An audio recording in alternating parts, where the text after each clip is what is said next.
Em pronunciamento pelas redes sociais, o deputado Gustavo Gayer expôs como o Supremo Tribunal Federal está ficando a cada dia mais conhecido no exterior. O deputado ironizou: "Nós temos o STF mais famoso do mundo, o que é curioso."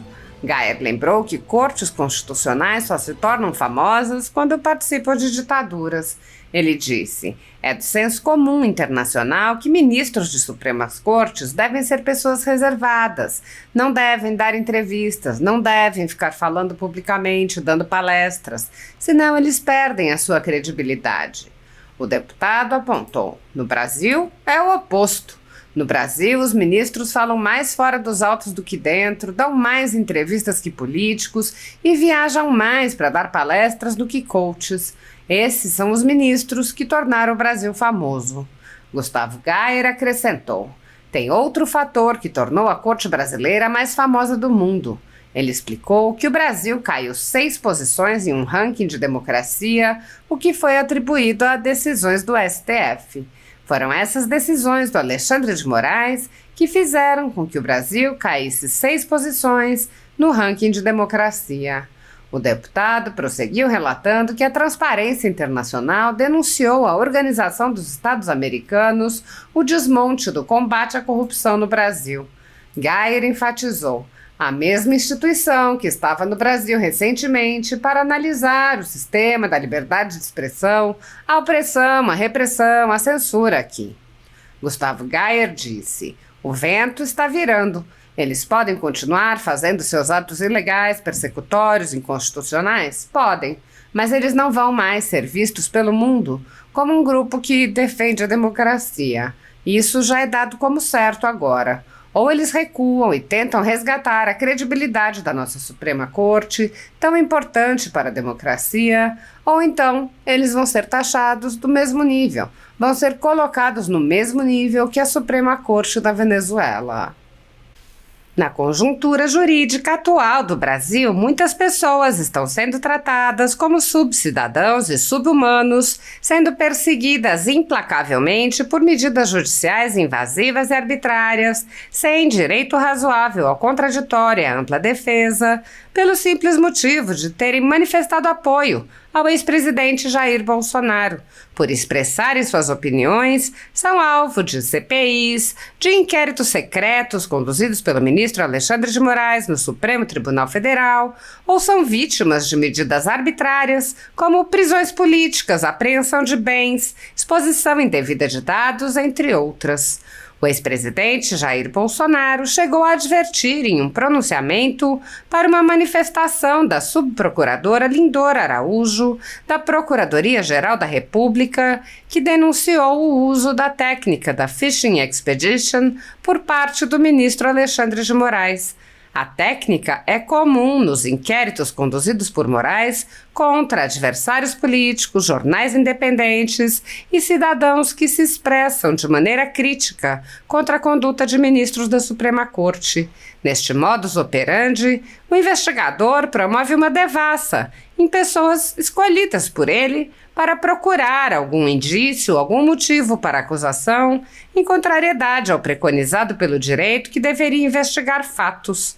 Em inquéritos conduzidos em cortes superiores, observa-se um procedimento característico. Matérias da velha imprensa atribuem um rótulo ou marca a um grupo de pessoas e isso é tido como suficiente para quebras de sigilos, interrogatórios, buscas e apreensões, prisões e confiscos. As matérias e depoimentos de pessoas suspeitas são aceitas sem questionamento e servem de base para medidas cautelares contra as pessoas marcadas. Após promover uma devassa nas pessoas e empresas, no que é conhecido como Fishing Expedition, os dados são vazados para a velha imprensa, que então promove um assassinato de reputações que dá causa a novas medidas abusivas. Conforme vários senadores já notaram, os procedimentos são comumente dirigidos aos veículos de imprensa independentes, em evidente tentativa de eliminar a concorrência, controlar a informação e manipular a população brasileira. Os inquéritos são mantidos abertos por tempo indeterminado para continuarem a produzir seus efeitos devastadores sobre as vidas dos investigados que não têm meios para questionar as decisões. Em um inquérito administrativo no Tribunal Superior Eleitoral, seguindo esse tipo de procedimento, o ministro Luiz Felipe Salomão ordenou o confisco da renda de diversas pessoas, sites e canais conservadores, inclusive a Folha Política. A decisão recebeu elogios dos ministros Luiz Roberto Barroso, Alexandre de Moraes e Edson Fachin. E o inquérito passa de corregedor em corregedor, enquanto a renda do trabalho de famílias e empresas permanece confiscada sem base legal. Após o ministro Luiz Felipe Salomão, já foram relatores do inquérito os ministros Mauro Campbell Marques, Benedito Gonçalves e Raul Araújo. A atual relatora é a ministra Isabel Galotti. A decisão não discrimina os conteúdos e atinge a totalidade da renda dos sites com o objetivo de levar ao fechamento dos veículos por impossibilidade de gerar renda.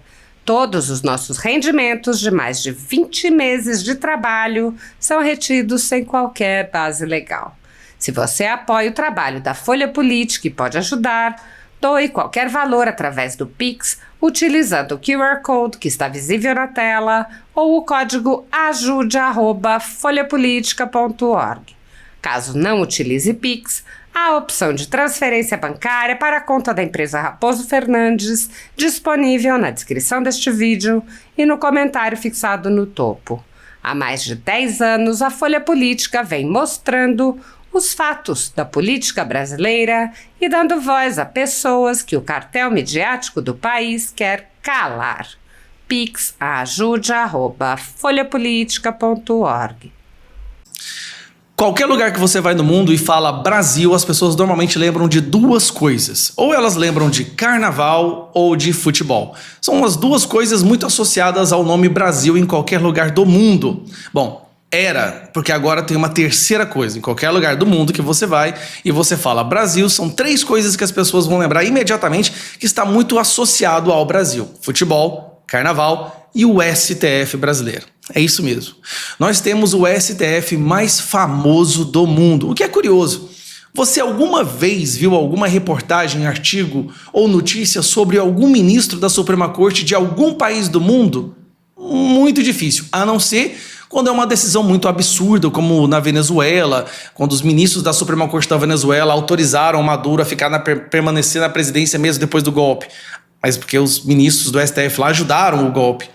Mas tirando esses casos de grandes ditaduras, né, de perseguição política, você nunca ouve falar os nomes, nem sequer a existência dessas pessoas. Porque é de senso comum internacional que ministros da Suprema Corte devem ser pessoas reservadas, não devem dar entrevistas, não devem ficar falando publicamente, dando palestras, senão eles perdem a sua credibilidade. No Brasil é o oposto. No Brasil, os ministros falam mais fora dos autos do que dentro.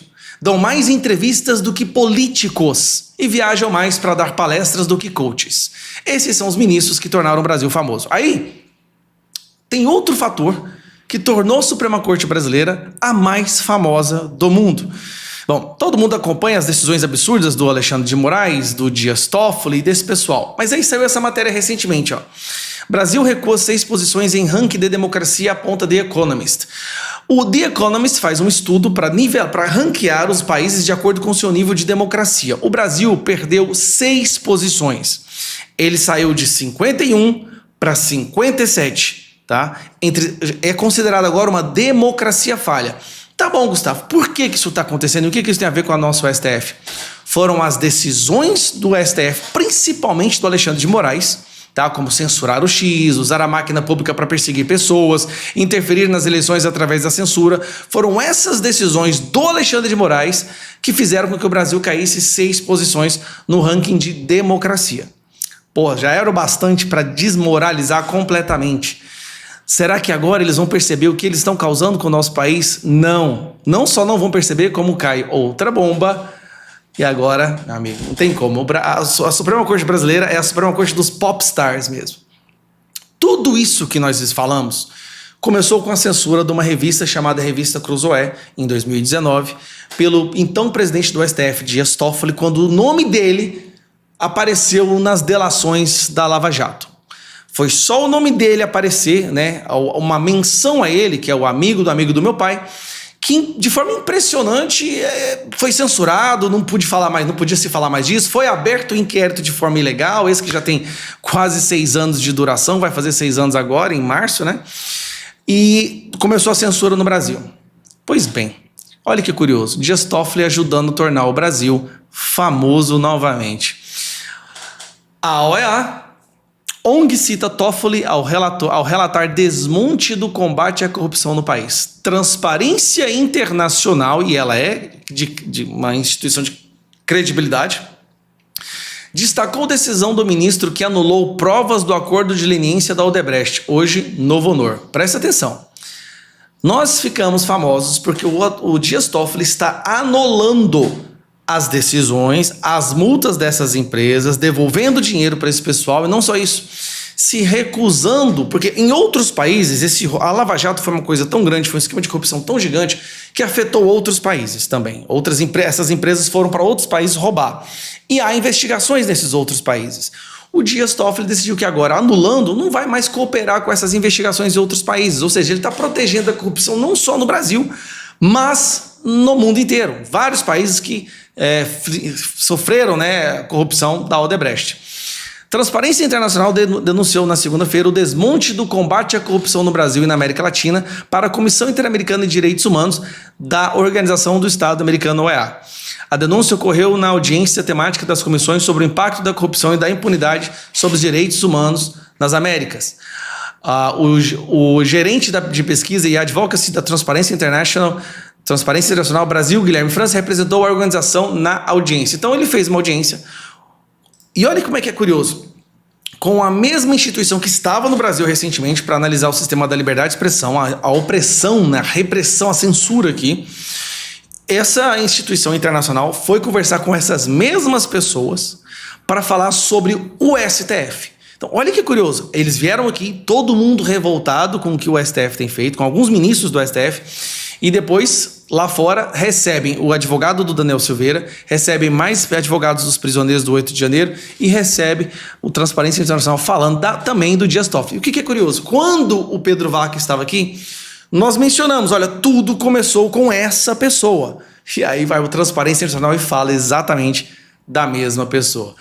O vento está virando, eu acho que, olha, eles podem continuar fazendo seus atos ilegais, persecutórios, inconstitucionais, podem, mas eles não vão mais ser vistos pelo mundo como um grupo que defende a democracia. Isso já é dado como certo.